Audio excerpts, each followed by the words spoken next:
Welcome back to the Pop Cult Online Power Hour, the video podcast dedicated to the 10-year-old in all of us, and I'm your host, Rick Gordon. Blah, blah, blah, just more of the same from the usual gang of idiots. Join us, and we'll be right back after these brief messages.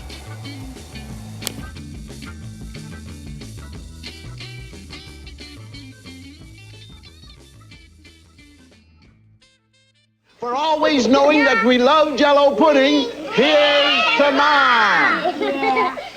And for always letting us lick the spoon after she mixes it, here's to Mom.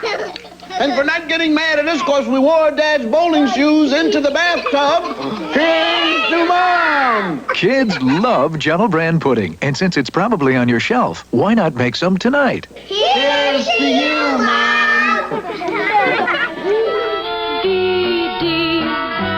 Is for everybody, not just for the few. Anyone can share VD with someone nice as you. VD is for everybody, darling. Have no doubt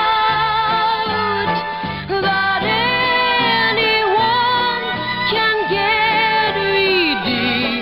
That's what it's all about. If you're curious or confused, get information or a pamphlet at most pharmacies or a health clinic. If you need help, see a doctor. Okay, let's try this. That seems better. Yeah. All right. And let's see. I've got everything. We're up. We're running. Let me just let me go to full screen so you can get my undivided attention. Let me close this. Professionalism right out the window. All right. So that's it. We're live. Welcome to the Pop. You want professionalism? That's you're asking a lot. Yeah. Welcome to the Pop Cult Online Power Hour, the video podcast dedicated to the 10-year-old in all of us. And actually, this episode is dedicated to my oldest son, Connor, who was turned 20 today. And has made me very... it's a bittersweet kind of thing because I do remember this day 20 years ago like it was yesterday. And I love my son very much, and I'm very proud of him. And this episode's for him. So, on with the show. Let me just first, I always like to throw out a comic that's nearby. And this just happened to be within my grasp. It's a very big... Might have to lean back to get... Oh, Katzenjammer Kids. Oh, those annoying little pests. Picked this one up at an estate sale, as usual. Just looks like reprints from their strip, but not something you run across. Interesting, black and white and everything. It's pretty big, huh? It's a giant comic album. Oh, well, there I called it. But I think that's all the information. It's published by Modern Promotions. It's the authorized edition. And I don't know what year this came out. But when I saw it, I had to have it. I don't know if you saw the videotape, but 2 weeks ago, I ran across a huge stash of toys at one of my estate sales that I'm still processing. If you go to YouTube and look under the Pop Cult Online Power Hour channel, it's one of the microcasts between episodes 7 and 8, I believe, or 6 and 7. And you get an idea of what this haul was like. 2 Millennium Falcons. Okay. 2. Is that why they call you the Toy Master? Yeah. But the thing that all about the Albany, sir. Yes, the thing that annoyed me the most was the fact that you weren't there to see this in the flesh.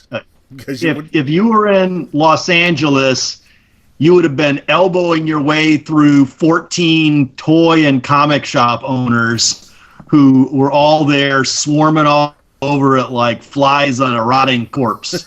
These guys in this general area where I live, anytime when I was trying, I think I mentioned, when I tried what you do myself, it's like it's a completely different vibe out here. There's so many people, and just so many people that are into it, and they're all, mostly it appears like they're just into it for grabbing it all up and selling it. So, well, let me just. Oh, what do you got there? What do you got? Nice. One to go. Oh, so close. So that's the first Wasp.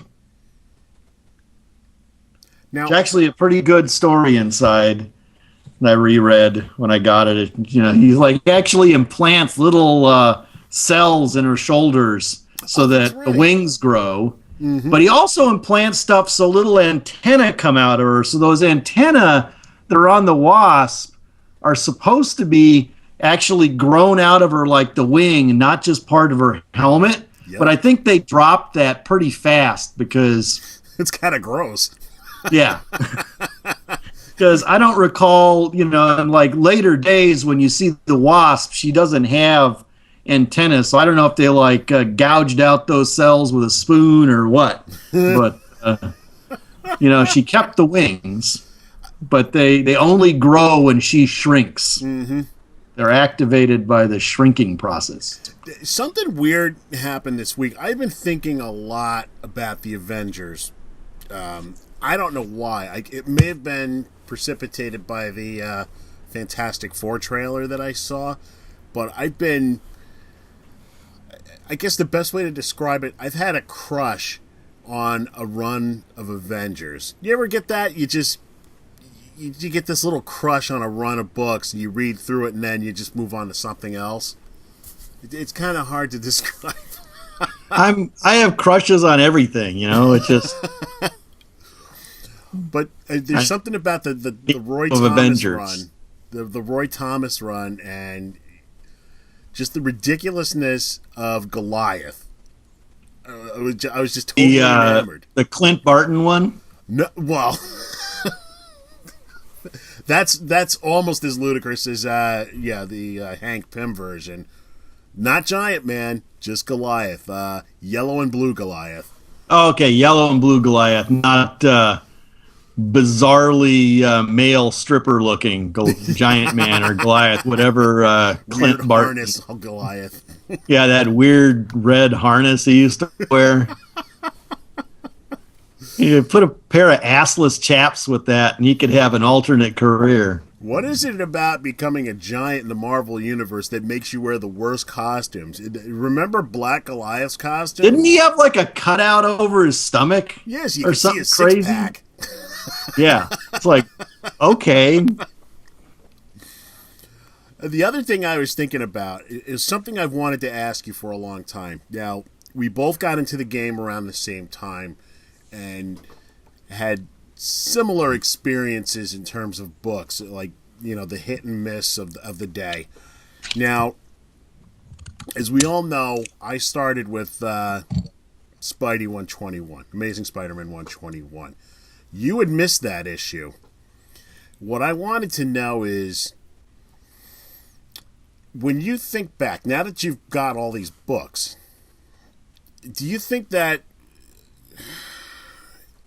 things would have turned out differently if you had actually, let's say you'd gotten 121 when it came out, as opposed to reading it later? What was? I didn't get it that much later. I mean, I ultimately found it a couple of years later. Mm-hmm.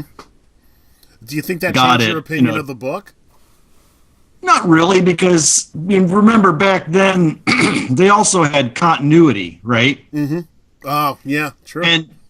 And I missed 121 where she actually fell, but I got 122 where, she's dead right on the cover and the goblin's coming in and, so, I mean, and they kind of flashed back to it and stuff. So they really treated every comic like it was someone's first. So they not only did the story carry on, but they had the little caption boxes from the editor, and they would do little flashbacks every now and again. So you couldn't go a year without, anything major you were getting reminded about, and you kind of knew what was going on. Yeah, because I remember Hulk 181. Now that's an issue that I missed, but I was wondering, how would I have reacted to the book the first time? Because I don't think I got it until much later. I think like after I had seen Wolverine and the X-Men. But I wish I would have gotten mine later, because then I wouldn't have cut the Marvel value stamp out of it. I'm just wondering to myself is, wow, this new character, what, is there any foreshadowing? Would it have meant more to me then when it came out than it did? When I saw the Punisher, I thought, yeah, he's pretty cool. I'd like to see him have his own book. And I'm wondering if I hadn't seen the Punisher in 129, if my opinion would have been different. That's what I'm trying to get at. I don't know, because, I read the Punisher in 129 off the rack, and I read the Wolverine stories in 180 and 181. I mean, really, he appeared in the last page of 180. Right. Although people always, 181's the first appearance. It's the first full appearance. Right. I didn't get the impression that Wolverine was anything any more special than any of the other characters that they created, continually. Right. Back. I mean, he was cool-ish, it was what they did with him in X-Men. I mean, when Wolverine became cool was Giant Size #1, right? Which I bought. And then X-Men 96 and, on and on. That's where Wolverine became Wolverine. And, in Hulk 181,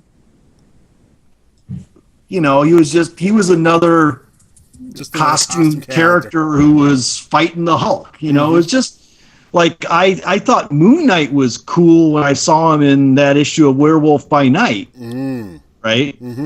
But, it wasn't until you saw him in the backups in Rampaging Hulk, in some of the, when he got his own shot in Marvel Spotlight and stuff, that, he really came into his own as a character. And I mean, I liked all kinds of weird characters that didn't catch on. You remember the Torpedo? Well, Jack of Hearts is a good example. Jack of Hearts first appeared in an issue of Deadly Hands of Kung Fu, in a backup of White Tiger. And, he had some issues of Marvel Spotlight, and I liked him. I thought he was cool. I remember the Torpedo. Do you remember that character? I just read it, a couple weeks ago. He was in Daredevil, right? And then they tried him out he got some issues of either Premiere or Spotlight, and Premiere, he didn't take off, Paladin. Or he kind of took off, but he crashed and burned. He was not a character that anything really happened with. Even Son of Satan, I mean, he had a pretty decent run going between Marvel Spotlight, and he got his own series, but his own series only lasted like 8 issues. And, they've done things with him after, but not anywhere near like, I think he was hampered by, just his name and being the son of the devil and such, Not going to sell big in the Midwest. Doesn't look good on the resume. Well, back when we were doing it, I think the hype machine was nowhere near what it is now. Now you can hype a book up, months and months and months before it even hits and just get people chomping at the bit. I think the characters that we grew up with had to evolve organically. And right. If they had any type of staying power, then they were assured to succeed in some way. Right. That's why they would do all those, they would preview people in the pages of somebody else's book, and then they would maybe get a couple of issues of one of these showcase, spotlight, premiere kind of books. And if they got good letters, I think, which all that process took a long time, right? Right. It wasn't instantaneous like nowadays. Yeah, you don't have the internet, so it's like waiting for kids to write physical letters in them and get a good buzz and then say, oh, well, not only did we get letters from people saying they like this, but actually sales, we got less returns on that issue or something like that. Mm-hmm. Nowadays, it's almost the reverse, where there's so much hype in advance on books that by the time, remind me if I've said this before, it's something I've said to different people before, it's by the time a book actually comes out, I think a lot of people are just done with it. Yeah. It's just the hype machine is so pronounced now, and they're, 3, 4, 5 months before a book is coming out, they're hyping it. This is coming, and then they start deluging the internet comic book sites with it. Now Marvel and to a lesser extent DC are like hitting up Entertainment Weekly and USA Today and People and all these other places to get the word out on these books. Everyone's all talking about, like right now, you brought up Secret Wars last show, right? It's coming out in like 4, it's not even solicited yet. It's like 3 or 4 months from now, this book is coming out. And there are just all kinds of, they're building the buzz, which is great. And there's all kinds of people talking about it. When it comes out, now they have to do that all again. Right. Wow. It's just, the never-ending cycle, or, hopefully they'll do it again because, when Secret Wars is actually on the stand, they're probably going to be totally pimping and spoiling what's coming after Secret Wars. So, it's like, yeah. God. Let's not talk about what's actually there to buy today. Let's talk about what is going to be out there in a long time. Wow. Kind of interesting. It is, because, again, this is a nostalgia show, and I just think back, the only news that we ever got, and this is, let's go, like, even before, like, Comic Scene Magazine and Starlog and stuff like that, everything had to come from in-house. And right. You would know maybe a month in advance, but that's about it. And you got Stan's bullpen bulletins. Yep. You got that little, what I loved, that little crawl along the bottom of the pages on the Marvel books. I wish they still did that. That was fantastic. And, it's like every page would have, hey, in Son of Satan this month, such and so is happening. And, it would be just little one line of text at the bottom of each page. See if I can find one. Yeah, so that was a fun thing that happened on a lot of the Marvel books back. This was in the mid-'70s at least. Just looked at my archives here, seeing if I have anything from that era. You and that spiffy white wire spinner rack, I love. Wow. I got some Golden Age. Oh, wait. It's DC. DC never did that, did they? But DC, their version of that was, didn't Bob Rozakis have like a Ask the Answer Man, and there was DC had like bullet points or something like that. They also did some kind of column in the back of the book where they would talk about other things that were coming out. Might have something here, right? Look at this. Oh yeah, Western Gunfighters. Number 10. Black Rider and Apache Kid. Now, this is how I know I'm getting older. There used to be a time where no matter how many books I had, I could tell you exactly what I owned, who wrote it, who drew it, title. But nowadays, not so much. This is, oh boy. The vintage is perfect. unfortunately, this looks like it's just a straight reprint book. This is 1972. Might have been a little Might early. have been a little early. Like 73, 74. Yeah, certainly by the mid 70s they were doing it. I don't remember how long that went on. That would be an interesting research thing to do, is to pull that out. Another interesting thing I was thinking of related to, these top-selling books nowadays is going back and finding a book from the 60s or 70s and finding the that circulation notice that got printed. Yeah. And just kind of taking a crappy book that was about to be canceled and looking at what its circulation was nearest to its cancellation. And you probably noticed that it was selling something like 350,000 copies or something like that. I think those notices came out quarterly, if I'm not mistaken. Yeah, I think that's an excellent idea. Let's do that. I'm gonna. But that's something that'll take a little prep. Yeah. To do something like that. And the same thing with finding some of those crawls in some old comics. There were times where I would read the comic first, and a lot of times I would read it more than once. I'd read it once, then I'd go back and I'd reread it, and then I'd start looking for things, really looking at the words and reading it and trying to find hidden meanings. Then I'd read it a third time. Now I'm looking at the art. Read it a fourth time, trying to put it all together. And then the 5th through 10th time, letters.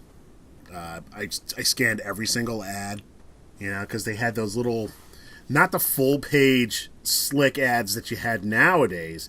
They just had those little tiny. Oh yeah, like little classified ads. Yeah, like these. Yeah. I just scanned through those just to see what was going on, and you could become an accountant. You could learn to write poems, or you could hypnotize people, or you could learn to do auto reupholstery. Or get X-ray specs. So I could see through a girl's dress. That's right. But they always had the guy with his skeletal hand out there because they had to have some misdirection as to what every boy who was going to get it really wanted to do with it. I think if I saw my skeletal hand, I would probably cry. And go into my 2-man sub and just, lock myself in. Your 2-man sub made out of thin cardboard. Never saw one. Never saw one in the wild. Protect you from sea monkeys, but not much else. Sea monkeys. That's money I'll never get back.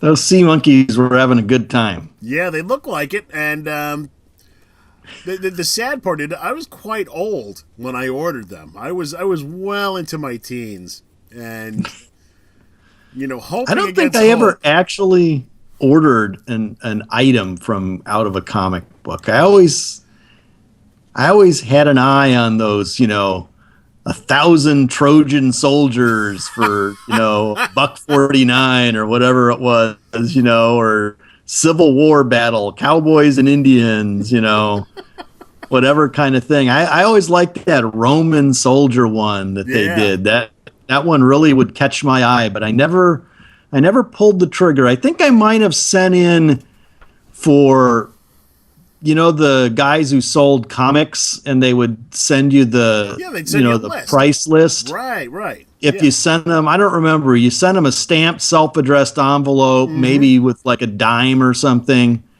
I remember getting those a couple of times, and I would just look at them, but I never bought any comics from them. I did the same thing with Black Hawk Films. I was really into Super 8 movies, and I would get film catalogs like that. Please tell me you have some of these comic catalogs laying around somewhere. You must have saved one. No. Oh. I got, and they weren't even really catalogs. The ones I got were like just a list. Just photocopied list on like white, paper, and there may be, I don't know, 4 pages folded in half, so it would be like 8 pages long. Of like typewritten and mimeographed. There was no professional. These guys who were doing this stuff, These are the guys who build a website like that crappy Mile High site that Chuck Rosansky still, fielding from 1985. These are not the tech savvy people, comic dealers. I wonder how many of these guys are still around. Like well, let's see. I'm going to look one up now. Hold on. Well, you know what? I buy things from mycomicshop.com. Mm-hmm. That's one of my go-to places for buying comics online. And Buddy Saunders, who runs that place, he was writing, I think, he sold his first comic book in 1962. Wow. So he's been selling comics as long as I've been alive, that guy. I mean, and he wrote an article one time about sold a FF #1 for, I don't remember, some ridiculously small amount of money, like $5 or something like that, which, at the time was like, woo, I got $5 for a 10-cent comic book. What a fool, Yeah, I know that feeling. But, even today, I mean, you look at it, these comics, especially those key Silver Age Marvels, whenever you pay for them, it doesn't seem like you're going to lose money on them in the long run. I mean, I don't know if you read the blog I wrote about, seeking my grail on my Amazing Fantasy 15. No. Where I put it out it's on the site, and I put it on Comic Spectrum on Facebook, and I think I might have posted it to your page even, but I know now that you pay attention to me. Oh, no, stop it. Anyway, the guilt trip aside, what I'm talking about is one of the things that made me decide to get the Amazing Fantasy 15 is you and Tony and Lenny, right? Because I go back to New York, and all you guys have got a copy of Amazing Fantasy 15, right? It's New York. It's what we do. And it's just like, look at me. I got my copy. You're all dancing around at me with your copy of Amazing Fantasy 15.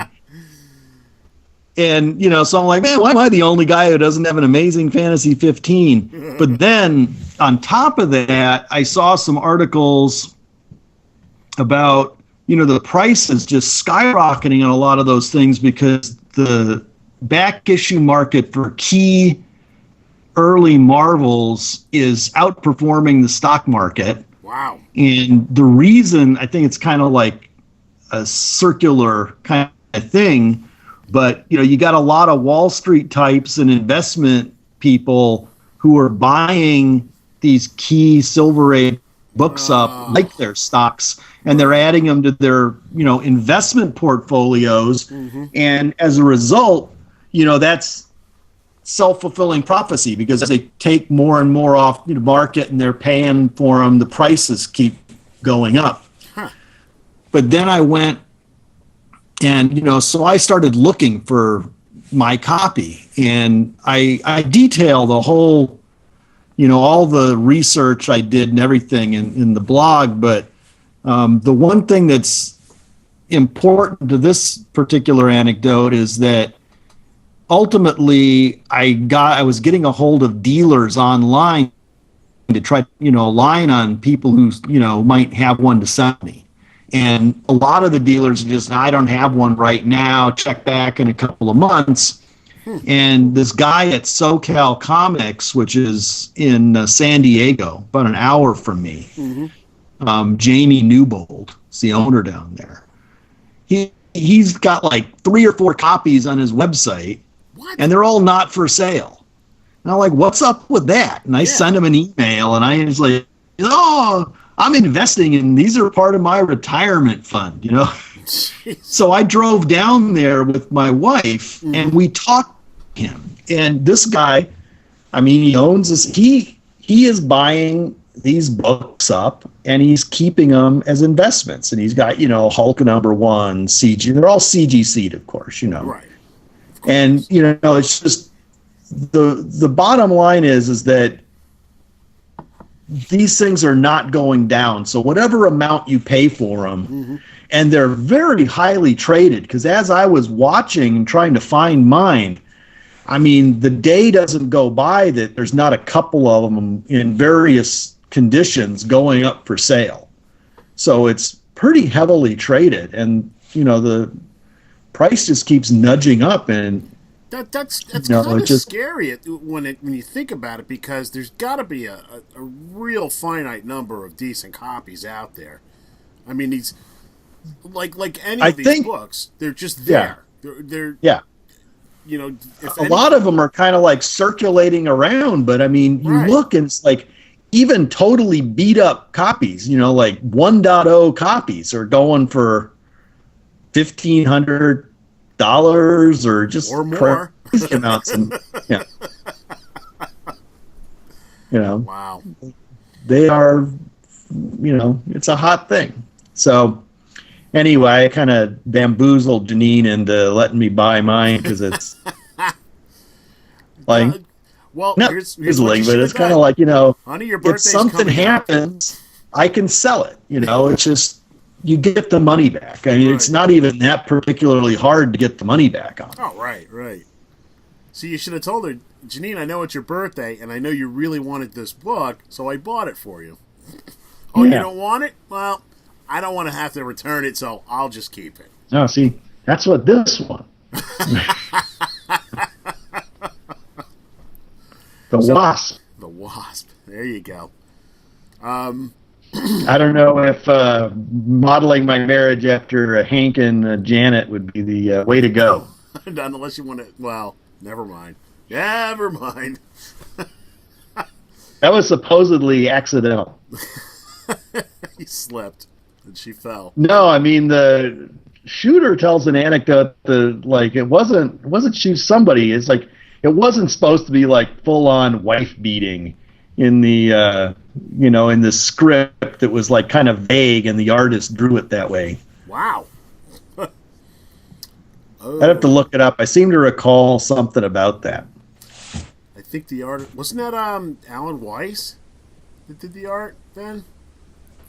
Might be. I think that the upshot of it was, the script didn't say Hank savagely beats Janet. So, did you see the trailer for the Fantastic Four movie yet? Yes, I did. All right. What are your thoughts? I will reserve judgment on the movie. It didn't appear to me. It looked like they had stripped away the core of the Fantastic Four and replaced it with action movie tropes and kind of dark, grim, gritty stuff that is popular with movie-going audiences. I don't blame them for that, because when they attempted to have the more brightly lit, colorful family aspect on those other Fantastic Four movies, they tanked at the box office, right? So, going in the direction of, hey, it's like was no scene in that trailer was brightly lit, right? No. It was all dark. It was felt all like a DC movie. Yeah, well, not even like a DC movie. I mean, you got a lot of that in a lot of movies. It's just, I think they were trying to make it seem more action oriented. I like the trailer as a trailer, because to me, it did really pique my curiosity to the movie. Now, that being said, if I wasn't a comic fan, if I didn't grow up in this comic culture, I think I would have been more intrigued. Hey, what's this about? What's going on? This looks interesting. Now, that part of my brain is still, it's firing on all cylinders. Now, the other side is, what are they doing? What are they doing to my the Fantastic Four is one of my top 5 books. It's, after Spider-Man, that was the next book I collected. So they took it, stripped it, smashed it into little pieces, and they're trying to rebuild it into something that's vaguely familiar, and it's not. Oh, there's a guy working on a hot rod. That must be Johnny. That's what my head's saying. So yeah, well, what they've done essentially is, and this is where your two sides are conflicted, is they've taken everything that is to the uninformed viewer, which is going to be 99% of their potential audience, right? Right. That stuff, it looks cool, but to us, that makes us worry, you know, about what in the world are they doing? It's like a and it's five-legged just kind of dog. like, yeah, it's the combination of those things, right? It's kind of like, you know, I don't see a rocket ship. Are they going to, like, is it going to be some genetic manipulation that gives them the powers? Is it going to be a, you know, some kind of a explosion of some, you know, super scientific device? You know, it just, so they appear to be messing around with the origin, which, you know, they do frequently to some extent or another. I mean, like, hell, look at Thor. I mean, they completely eradicated Don Blake from Thor. But, I mean, they did that in the comics quite some time ago, too. I mean, when was the... I can't even remember the last time Thor, you know, there was even a concept of Don Blake, you know, around. It's been a tremendously long time. So that just kind of went away at some point. The only thing Iron Man, they kept Iron Man pretty similar. Yeah. The trappings were updated, but at its core, it was essentially the exact same story. You know. Yeah, you know, Captain America, fairly spot on, right? Yep. So Hulk, you know, little different, right? They went more with the Bill Bixby origin than the right, as opposed didn't they? to the gamma bomb.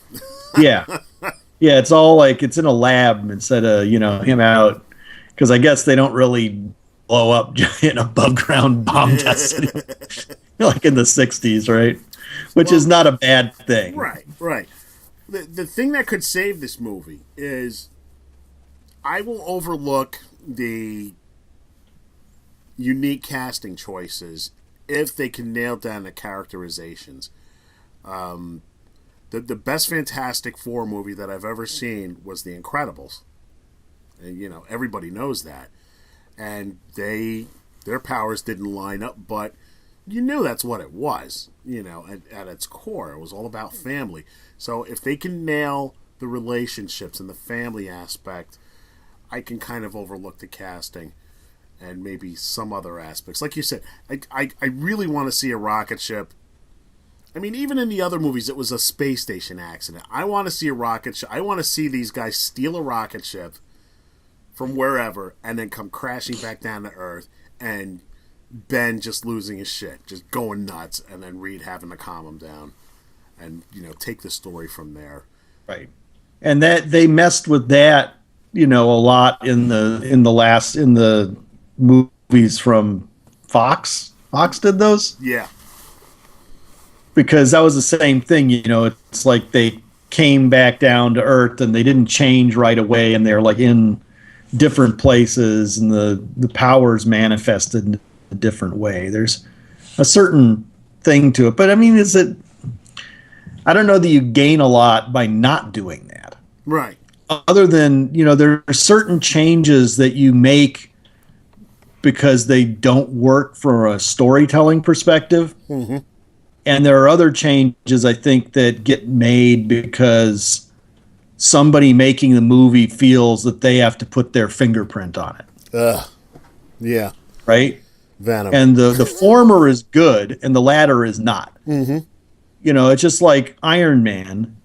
You know, they changed a decent number of things because, you know, they're obviously not going to have Vietnam in it, you know, so they move it to a different one, and they add the kind of Al Qaeda-ish kind of angle in there, and they change other things, but they changed it, but they kept a lot of elements the same. So instead of fighting the warlord in a village, he's fighting an Al Qaeda leader.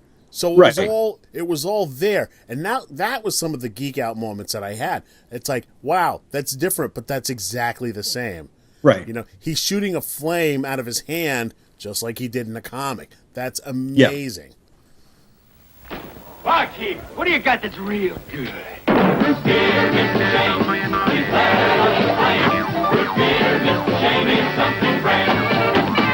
It's just a Mr. Shane.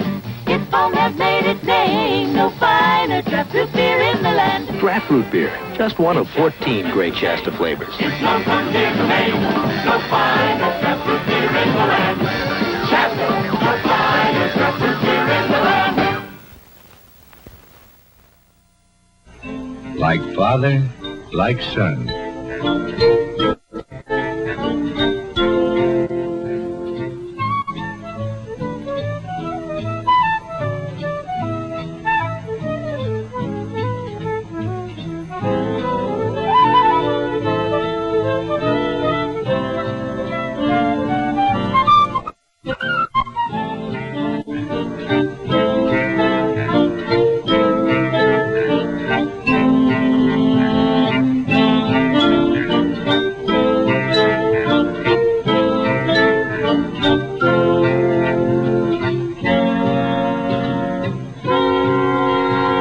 Father, like son. Think about it. For information on smoking and heart disease, ask your heart association. Yeah, it was done very similarly, and same thing with the Andrew Garfield Spider-Man movie. Was much closer to the comic book origin than the Tobey Maguire one. Right. But even then, they do. It just seems like Marvel Studios, the ones that come out from Marvel Studios, right? No big surprise, they stay closer to the roots. And the ones that are done by Hollywood types, they stray a little farther afield. It's not to say that they're necessarily worse. I really enjoy the X-Men First Class and Days of Future Past movies, but there's really not a whole lot of an origin that needs to get anything done to it in those movies, If you could have your choice, let's just say you won Powerball and you become even more rich than you already are, and you could produce a movie, it has to be a superhero movie. What would it be? What would be your pet project? It would obviously have to be something that hasn't been done. Marvel's made them for everybody.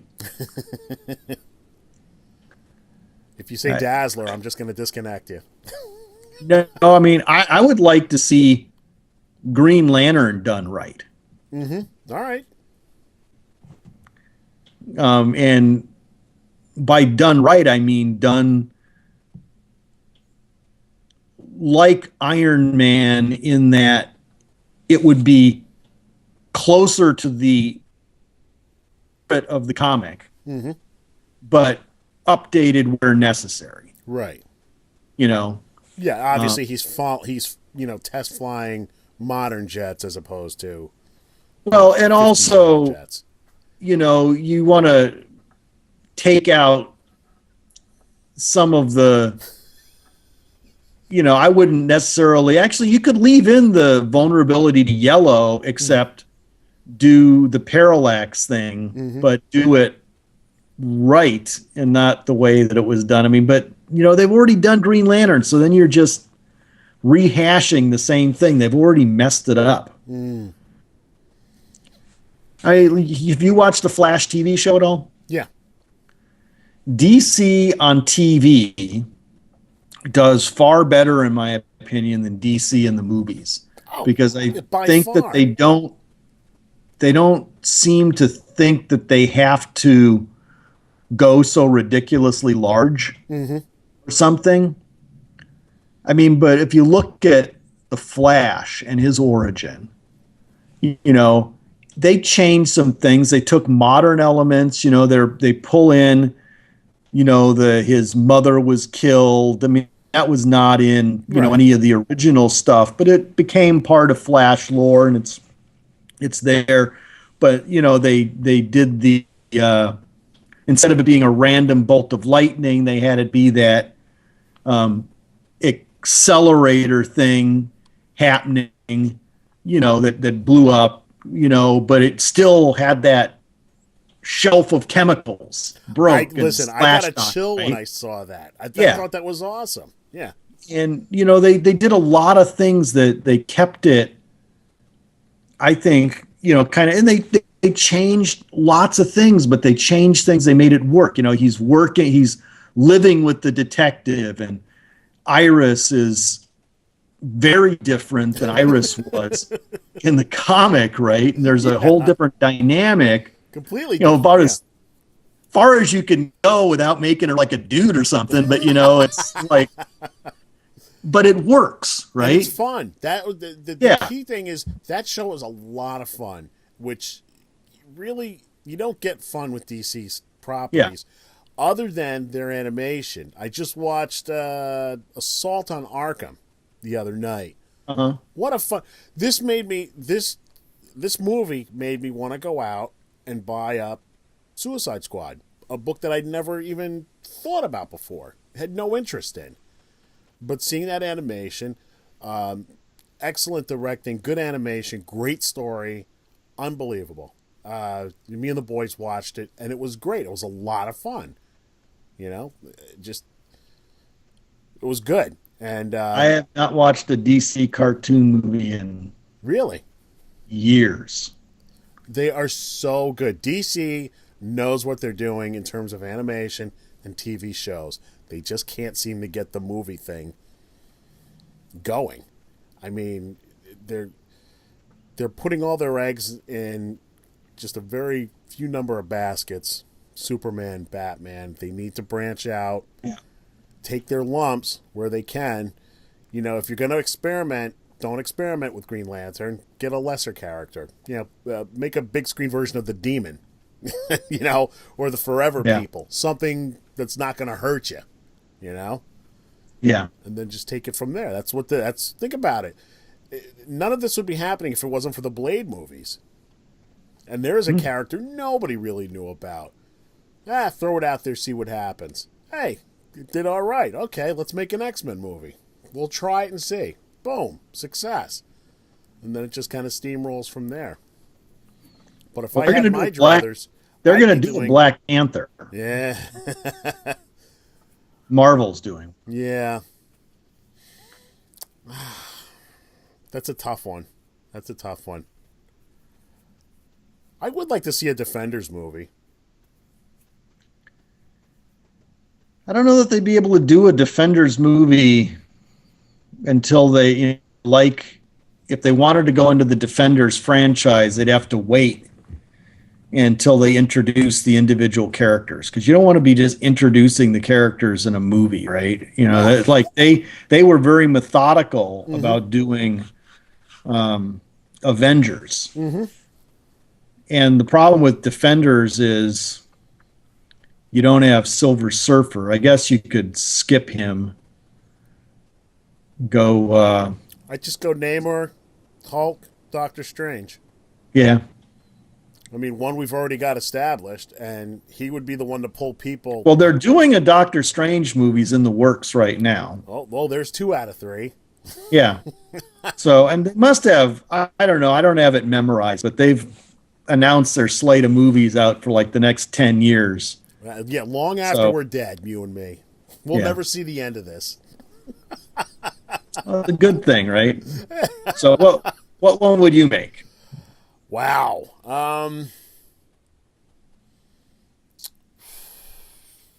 You know what?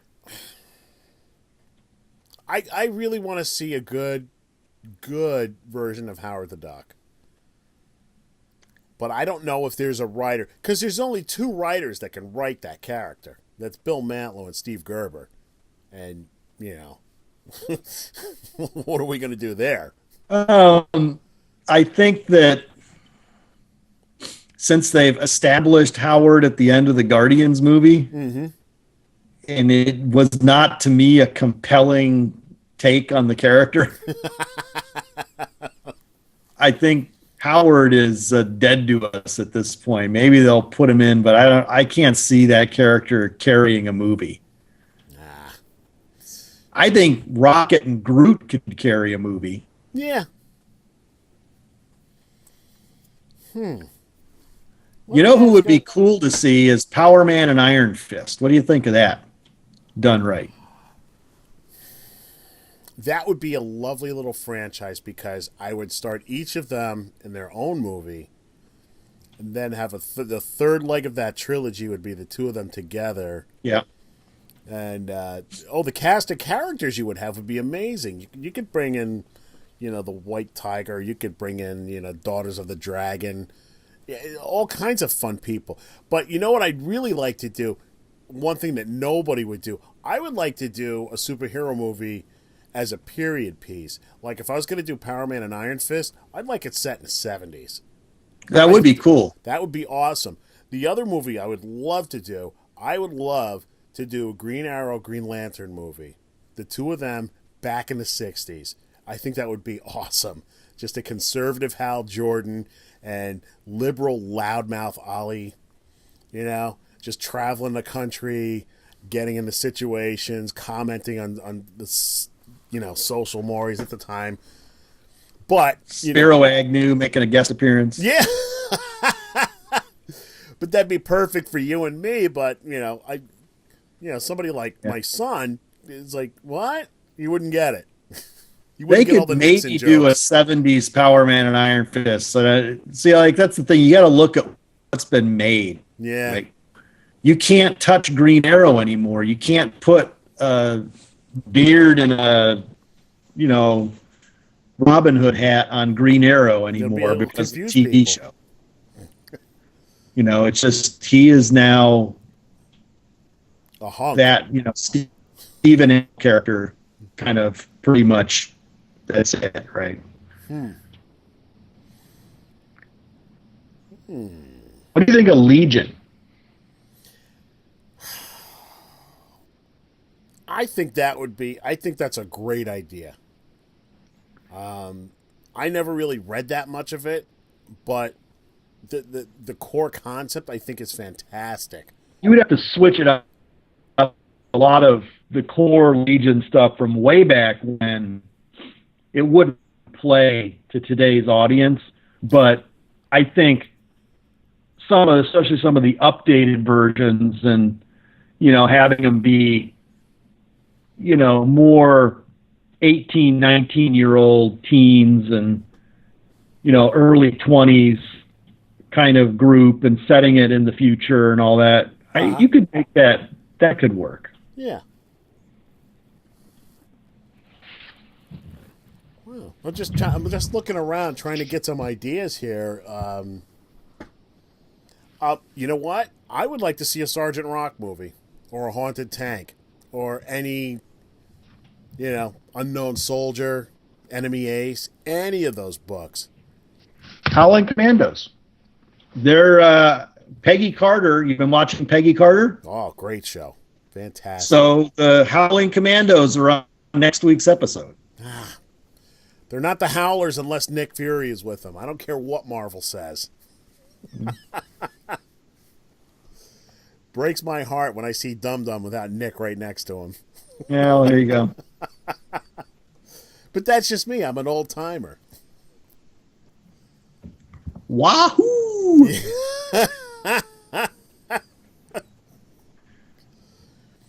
Got the Howlers. I've got some book written by Stan Lee. I think that's the Marvel Vault or something. No, something else. And you press a button and Stan reads excerpts from the book. Yeah. Remember that? I've got a copy of it right over here. Do you remember the story about Sergeant Fury and the Howling Commandos? I don't. Stan bet somebody that he could sell any book, no matter how ridiculous the name. So he took the bet on, and so the most ridiculous name he could think of was Sergeant Fury and his Howling Commandos. And that's how that book came about. I was just like, that's amazing. And that's something that only Stan could probably pull off. Captain Savage and his fighting leathernecks. It's the Leatherneck Raiders, I think. It's Captain Savage and the Leatherneck Raiders. That didn't last nearly as long. The Marines do not have the legs that the Army does, apparently. Marvel didn't try a Navy book, right? No. They kind of... DC had Captain Storm. Right. That was their Navy guy. Well, the thing is, DC kept on with the war books. I mean, all the way up probably until the 70s, I would think, right? Sergeant Rock was still running in the 80s. Oh, yeah. But Marvel kind of gave up on war books when the superhero thing hit, because when I look at my catalog of Atomic Age Marvel stuff, good solid 1/3 of what they were selling were war books. Until... early 60s, and then they all vanished. Well, Fury was the only one, and it ran from 63-ish up until... He was one of the originals, right? One of the first. He was right there. I mean, he started in May of 63, and it ran for 150 some odd issues. So... up into the mid 70s, although it was reprints. Yeah, the whole. I was going to say that. Yeah. Second half of the run. Basically, they did. Let's say it ran 12 years. They did about 6 years of issues, and then they reprinted those 6 years of issues, and then instead of reprinting them yet again, they just ended the book. But Sergeant Fury. The difference was that Sergeant Fury never seemed particularly serious to me. Even when, it wasn't like it was, slapstick comedy or anything, but it was more lighthearted. Yeah, it definitely. It's like you ratsy bums and all this kind of stuff, and it was the snappy patter and all that kind of stuff. Didn't get that as Sergeant Rock. Rock was more of a straight war book. Yeah, yeah. These guys were weary. It was more of an anti-war book more than anything. Yeah.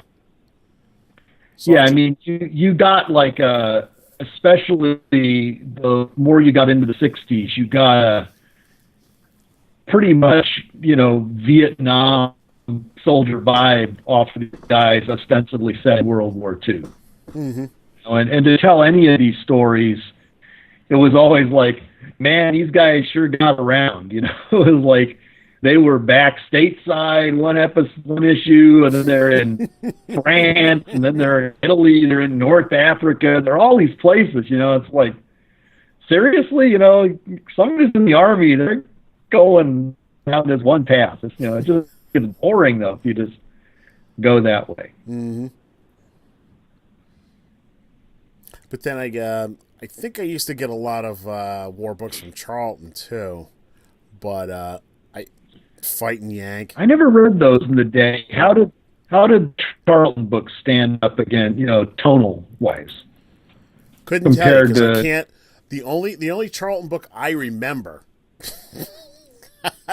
is Vengeance Squad, and for some reason that little short run, that 4-issue run, stuck in my head. I can't remember a single. Ghost Manor was a horror book. There was just so much content. They were churning out so much, and it was Marvel, DC, Charlton. That was it, and none of their stuff was memorable, unfortunately. They had all the fighting ones, right? Didn't they have like Fighting Marine, Fighting Army, Fighting Yank? Yeah. Yeah. Couldn't tell you anything about their stories or their art. It was just that bland, you know? I do, like, when I do buy the old Charlton books and I read them, that's a real good descriptive word. Probably the one word that is best for art in a Charlton book is flat. You know, they have very two-dimensional looking art. Yeah, and it's not bad art. It's not like, you know, like some of the black and white stuff that came out in the 80s that was really amateurish. It was well done, but it was just very, very bland. And you could read it. You wouldn't strain yourself mentally or with your eyes. And you killed a few minutes and then you moved on with your life. But you didn't, I can't remember a single Charlton story. Nothing memorable. Like, there are EC stories, the people who read those EC books off the rack, the EC war books, or the, you know, right, just staying in the war genre, that are memorable today, right, you know, that people remember. And that's the difference. And it was the combination of the artists that they had were very dynamic, and the storytelling was very memorable, and it wasn't just all, well, yeah, you know, perfect the same example. That one book that I remember reading as a kid that got me into comics, you know, and then I wound up buying again recently. That story stuck in my head for 40 years, if not longer. But what was that? Which book was that again? Oh, GI Combat, and it was it was the backup story about the glider. That's right. I remember. So. Yeah, and I remember reading that when I was, 6 or 7 years old, and remember everything about that story. It was that memorable. Cannot remember a single thing about Charles. GI Combat. I mean, DC did really, really good war books. Mm-hmm. I mean, if you look DC versus Marvel, DC did the war books hands down, like orders of magnitude better. Yep. You know, my favorites were, of course, kind of like the crossover ones where you had like a very strong central character like Enemy Ace. Right. I loved Enemy Ace. He's my favorite of the DC war characters. And second is Unknown Soldier. Unknown Soldier's my favorite, yeah. I loved Unknown Soldier. And he ran for a long time. But then in GI Combat, you had Haunted Tank. Mm-hmm. Yep. There were some good stories in Haunted Tank, and Rock, of course, is just always there. I never really bought as many of those. I think the only ones I bought off the rack as they were coming out, and it was the early 80s by this point, was that they were still coming out with Unknown Soldier. He was in his own title by that point. They had taken Star Spangled War, and I think it Soldier. Yeah.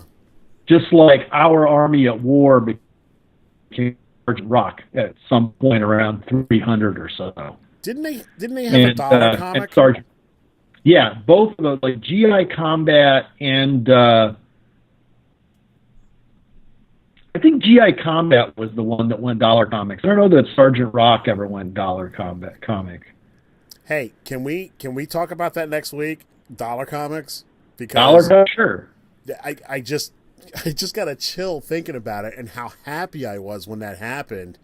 And there's a couple of variances on that, right? You have the actual dollar comics, right? Mm-hmm.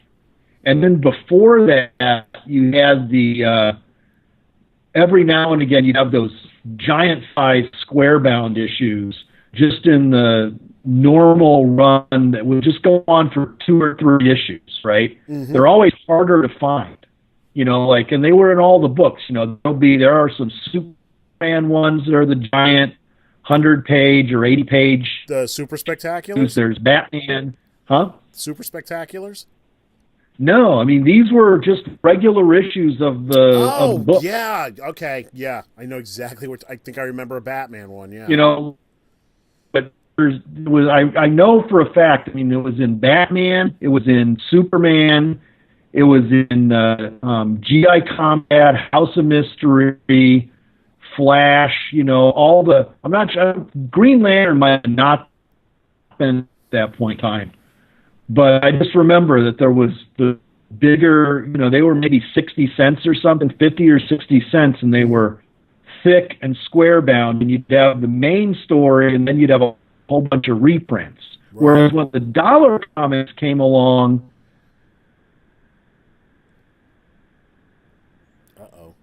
where are you,